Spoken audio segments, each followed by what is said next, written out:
Bonjour et bien contente de vous retrouver sur les rencontres du mercredi. C'est le troisième. Pour ceux qui m'ont écouté, vous avez compris que j'avais un mantra, faire ce que je dis, dire ce que je fais. Et dire, c'est pas simple. Donc je me suis rendu compte que j'étais pas toujours comprise, loin s'en faut, dans mes rencontres avec les personnes qui étaient importantes pour moi. Et donc mes formations m'ont amené à découvrir que nous avions un certain nombre d'habitudes qui n'étaient pas toujours performantes pour être en communication avec l'autre. Les deux premières, nous les avons évoquées la semaine dernière et avant, c'était attendre et interpréter. Et ce sont toutes les deux des habitudes d'une même médaille avec son recto et son verso.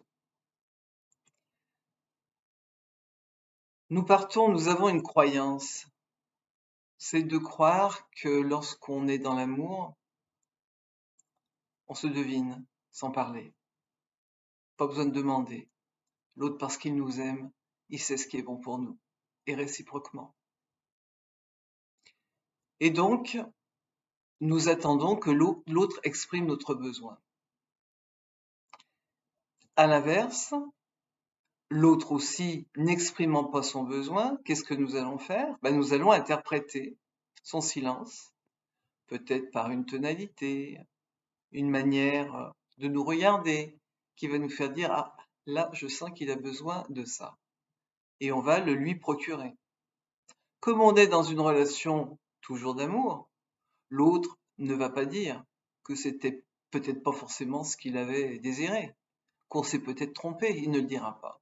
C'est simplement au fil des années que les relations vont être de plus en plus frustrées et frustrantes, voire agressives, parce que on est fatigué de deviner l'autre, de répondre à sa place quand il ne nous dit rien et quand nous ne disons rien. Et que c'est là où les choses peuvent se détériorer au fil des années et produire parfois des drames liés aux séparations. Saint Bernard a dit l'enfer est pavé de bonnes intentions. La formule exacte, c'est les chemins de l'enfer sont pavés de bonnes intentions. Ça veut dire que nous ne sommes pas des méchantes personnes. Nous sommes plutôt des personnes qui avons envie de faire bien. Mais nous faisons mal parce que notre éducation nous a conduits à faire mal. Et aujourd'hui, je voudrais aborder la troisième habitude qui s'appelle se raisonner. Se raisonner, c'est se faire une raison. Tout va très bien, madame la marquise. Tout va très bien, tout va très bien. C'est l'histoire de ce valet qui dit à la marquise, l'écurie a brûlé, le cheval est mort, bref, toute une série de catastrophes, mais tout va très bien, madame la marquise. Donc se raisonner, ça a à voir avec le fait que, par exemple, quand nous étions petits, que nous nous étions blessés, que nous étions fait un bobo, qu'on s'est fait mal au genou, la première réaction, évidemment, c'est d'exprimer cette souffrance. Mais très vite, l'adulte qu'on a en face de nous va adopter une stratégie de distraction, de détournement pour nous faire oublier la souffrance liée à notre bobo.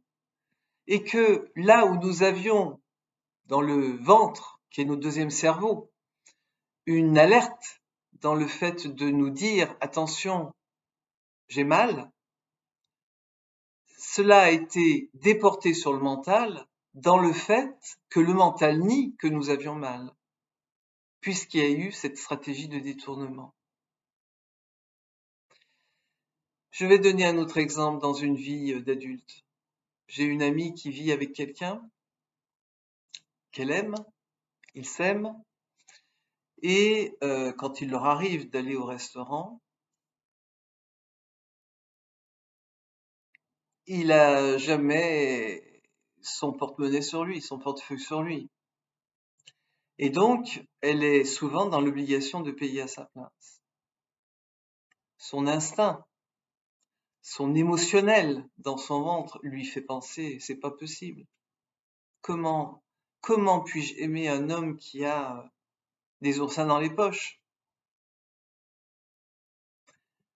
La colère, elle peut la ressentir sur le moment, mais très vite, en rentrant à la maison, elle va se rendre compte que il a fait une machine à laver, que la veille il a emmené les enfants au foot, que il a une attitude dans la vie, à d'autres endroits, qui laisse penser que ça va pas mal, quoi. De quoi je me plains? De quoi je me plains? J'ai pas à me plaindre. Tant que ailleurs, il y a tellement d'autres personnes qui sont tellement plus malheureuses que moi. Bah oui, certes, le mien, il est un peu avare, mais il fait d'autres choses. Et donc, on va mettre un mouchoir sur ce ressenti, sur cette émotion, qui, on le devine, au fur et à mesure que les années passent, se transforme en agressivité, en frustration terrible, et je l'ai dit, qui peuvent amener parfois, souvent, à une rupture. Donc si nous devons aborder une autre habitude de vie concernant ce raisonner, ce sera faire confiance à son ressenti en toutes circonstances. Cela ne veut pas dire, évidemment, que lorsqu'on est avec quelqu'un qui nous pose les difficultés comme je viens de l'aborder ici avec cet homme et cette femme au restaurant, qu'il faut tout faire péter. Évidemment, il y a d'autres stratégies pour communiquer, parler, etc. Mais dans ce qui nous intéresse aujourd'hui, se raisonner, la contrepartie de se raisonner, c'est faire confiance absolument à son ressenti. Nous sommes des animaux et nous devons garder en nous cet aspect-là, ne pas l'oublier. Merci, à mercredi.